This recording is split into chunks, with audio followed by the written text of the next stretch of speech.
Hello, dear book dragons. Again, today I'm going to talk about my favorite books of 2025, and I'll go through my top 25 very quickly.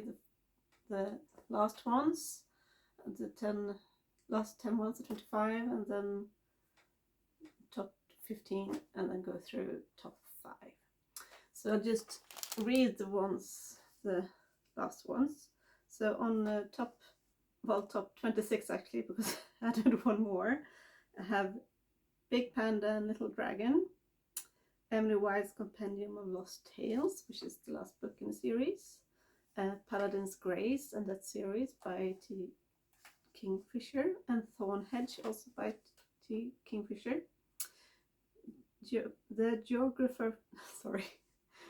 Geographer's Map to Romance by India Holton, so funny book. Clockwork Boys, also T. Kingfisher. Someone You Can Build a Nest In, and don't remember the name of the author, I haven't written that here. Anyway, The Knight and the Moth by Rachel Gillig, and this is a Swedish book. Väninnorna på Nordiska kompaniet, The Friends on the Nordic Company by an English-Swedish author. Persuasion by Jane Austen. And the extra one, one of the books I read in December, The Last Bookshop of London, that I talked about yesterday. So that was my top 16 to 26. And then we have quite a lot of physical books that I want to show you. Some of them I borrowed from the library, so I don't have them here. But the first one, so number 15, and the whole series is The Daughter of the Empire by Raymond E. Feist, which I talked about yesterday and in my last video before that. Really, really good series. I think it might have been the only trilogy. No, sorry. The Paladin's Grace is also trilogy. Was it 4 books? One of the few trilogies, fantasy trilogies that I read last year. Really, really good. I don't have to talk about it more now. Then I have, see, I don't miss anyone, so I don't have all the books. No. Next one is The Witch Would Not by Olivia Atwater, and this I read in November. So these books are not, it's not a particular order, but I'm going through reading order backwards. So yeah, so this I think I read in November. Really, really good book. A little bit spooky dark, but not too dark, and cozy at the same time. Really interesting. And then I have Sense and Sensibility by Jane Austen that I also read in November. Such a beautiful book, such beautiful language, interesting story, and as I've seen the films and the series so many times, everything comes alive when I read this. I see the film series in front of me. Really, really good. And yep. And I had read that one before, but many, many years ago. So usually I don't talk about books that I have read before on my top list, but I felt that needed to be on my top list because it was so many years ago I read it. Yes. Then I read, a little before that, I read The Scholar and the Last Fairy Door, which I think I also read in November. I think. Really, really good book. Very full of fantasy, and it's not as light, fluffy fairy fantasy, but a little bit darker. And yeah, really, really good. And then we jump to January, I think. Yeah, or maybe, no, it's later, it doesn't matter. But The Sword of Kagan by M.L. Wang, a very unique fantasy book, full of it's a lot of things going on. It's a war, it's a lot of magic going on, but it's also a really gripping family story, and it's very unique in the way it's told, because the big conclusion of the war is not in the end of the book, but kind of in the middle of the book. Well, it's very, very good, and I'm so looking forward to read another book by this author this year that I recently bought, so that'll be great. And the last one, or actually the first book of the year, I hope I haven't missed. Oh yes, sorry. I have some books between that because I don't have them here physically. So also A Witch's Guide to Magical Innkeeping is on my top 15 because I don't have it here because I lent it out to a friend, and it's just a very cute, light, fun read, which I really, really enjoyed. And then I have, I'm not sure what's it called in English, Under a Burning Sky, I think, about the Second World War in Italy. Let's see if I, yeah, I found it. It's by Mark T. Sullivan. So if you can find Mark T. Sullivan, you can find the name of the book. But it's probably something like Under the Burning Sky. Really, really good book. And it's based on a true story. And I read it in May, so you can hear more about it in my May video. And then I have A Sorceress Comes to Call, also T. Kingfisher. So this has really been a Kingfisher year for me. Really good, very unique, kind of this interesting combination of dark and sweet, cute at the same time. Really, really good book. And then The Zodiac Kagan came, and before that was Atalanta, which I read in January, and that's a Greek retelling of the Atalanta story, and that's by Jennifer Saint. Really, really good book. So interesting. Yeah, I was like, feels like I wanted to buy that book so I can read it again at some point, or I can just actually borrow it again. I don't have to buy all the books I love. So it feels like it was rushing through this. I don't have to rush through it, but yeah. And the first book of the year I read in one day, but I still remember it so well, is Into the Green by Charles DeLint. And it feels a little bit like a, let's see.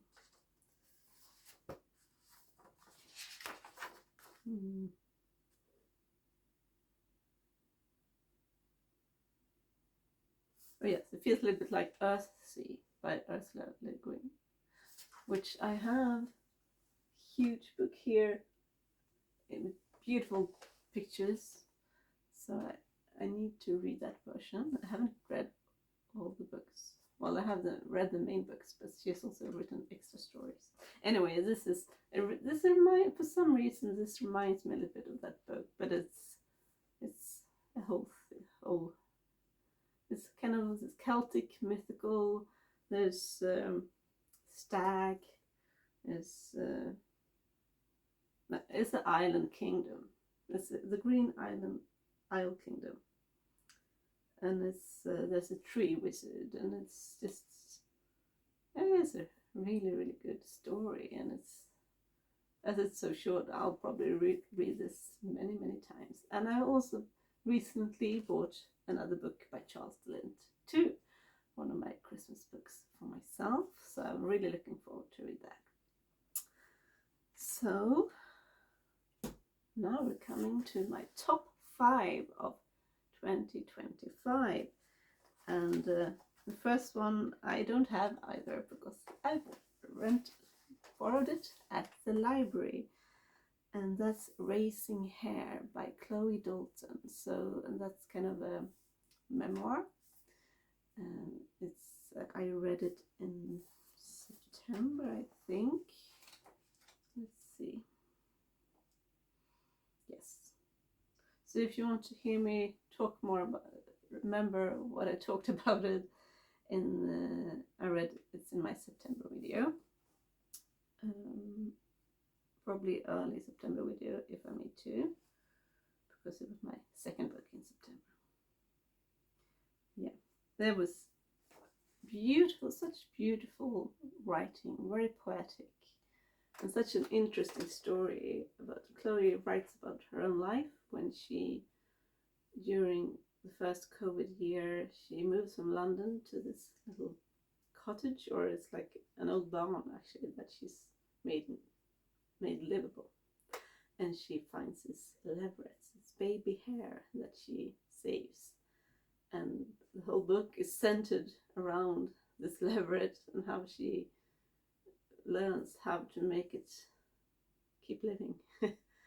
It's not very many people who have hares as pets, so it was kind of a lot of looking for information for her. So that's why it became on my top 5. Is this a unique story, and but also because that the language is so beautiful, and the descriptions are how we as humans affect nature, and how to live slowly. It was really, really interesting, and I know I recite some parts of the book in that September video, so you can listen to that one if you want to hear more. And next on my list is The Firebird, which is historical fiction with a little bit of magical realism, and I really, really love that combination. And this is I can't say it's part of a series really, but it's you still, Susanna Kearsley. I read the first book I read by Susanna Kearsley was the Frozen Sea. No, the White Sea. The Winter Sea. The Winter Sea. And this is kind of a continuation of that, but around other people. But you also meet people from that book. So if you haven't read The Winter Sea, read that first, and then you can read this. And they are both really, really beautiful. And this is, I mean, this is set mostly, well, no, not mostly. It's in the beginning set in Scotland and in England, and then we get to go to Belgium and then to Russia, and we are in our time and in 1700 something, I guess it must be. Well, it's a lot of,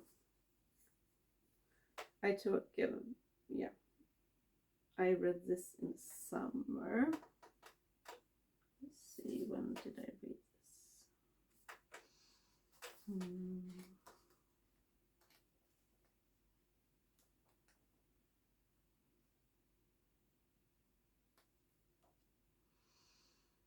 No, yes, in July. I read this in July.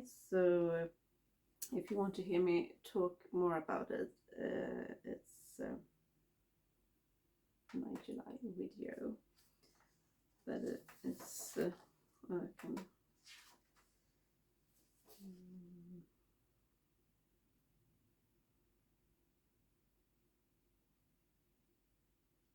Oh yes, so in our time we follow this young woman called Nicola, who works with art, and she has kind of a magical ability that she can touch things and know their history, kind of.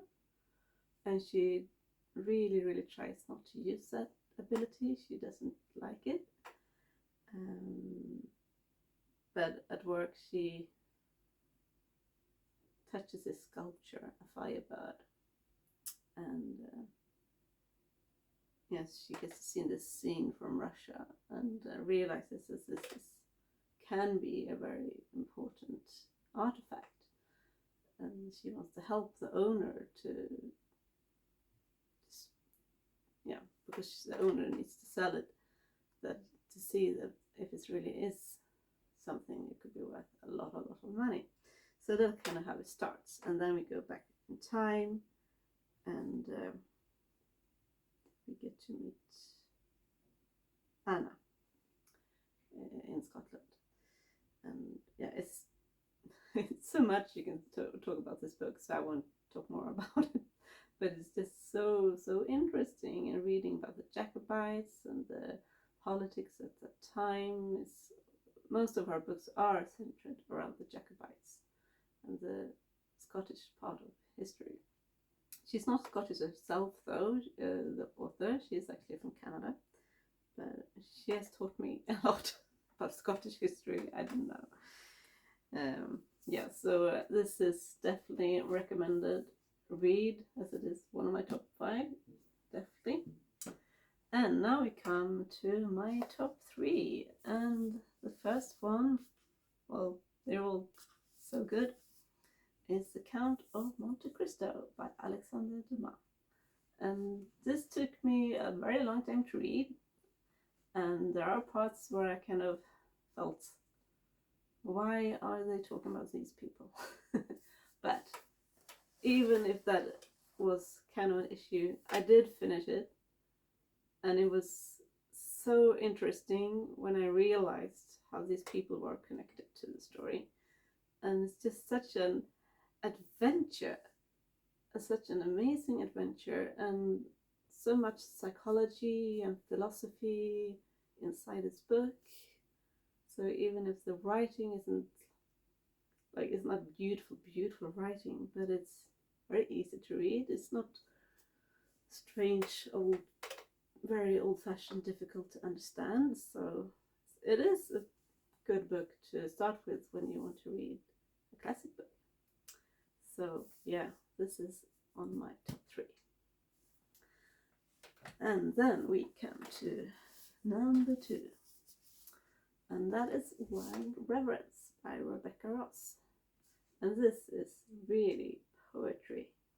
Such beautiful language, such interesting story, a whole new made world of gods and goddesses. And if you read anything by Rebecca Ross, you'll see quite quickly this is different from her other books. It's more, yeah, it's just more beautiful. It's not just the adventure, it's just beautiful writing. It's so interesting and sad and romantic, but not too much. You don't get lost in the writing. It's not too beautiful that you like keep maybe you reread things because it is beautiful, but it's not like you get lost in the writing. And yeah, so this is my second, and so I really look forward to read more by Rebecca Ross. And now we come to number 1.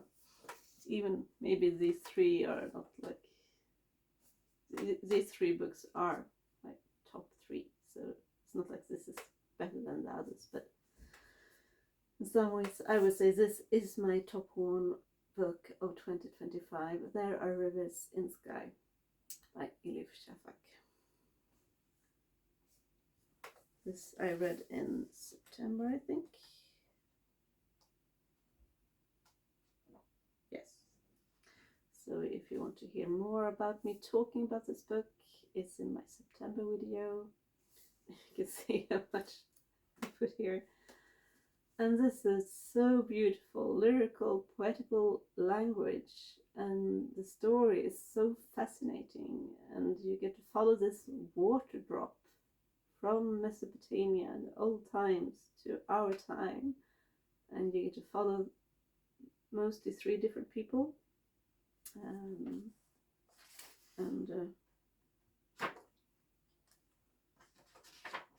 Let's see.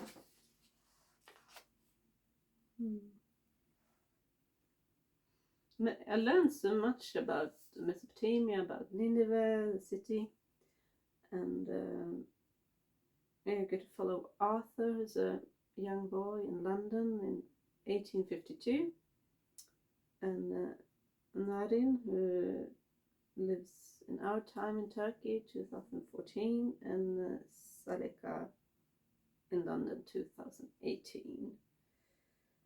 And we also get to follow this old king in Mesopotamia just in the beginning. But mostly it's about these three people. And the Epic of Gilgamesh. And I still haven't tried to read the Epic of Gilgamesh, but this book made me really interested in reading that. And yeah, so this is my favorite book for 2025. There Are Rivers in the Sky. And I also bought one of her earlier books for myself for Christmas. So yeah, this is such a good book. If there's one book, if you only want to read one book 2026 this year, read There Are Rivers in the Sky. It's just amazing. Yeah, so from 111 books which I read, I had 42 favorites, and from the 42 favorites I got down to 25 favorites, 15 favorites, and these 5 favorites. So that's one book of 111. Yeah, There Are Rivers in the Sky. And I think, I don't have it here, it's over there. I wrote up my 25 favorites in this one, but I did my counting in another notebook to not mess this book up. But if I remember right, of the 111 books I read, 55 of them were fantasy. 50 fantasy and 5 magical realism, but it's probably more of that. I haven't been very strict in how I... because some of the magical realism books I read is also historical, but, so it doesn't really add up. But yeah, I'll see you soon again, because I also want to do a video flipping through this. So I would love to hear about your favorite books 2025. Give me some books you think maybe I would enjoy, and I'll see you soon again. Bye.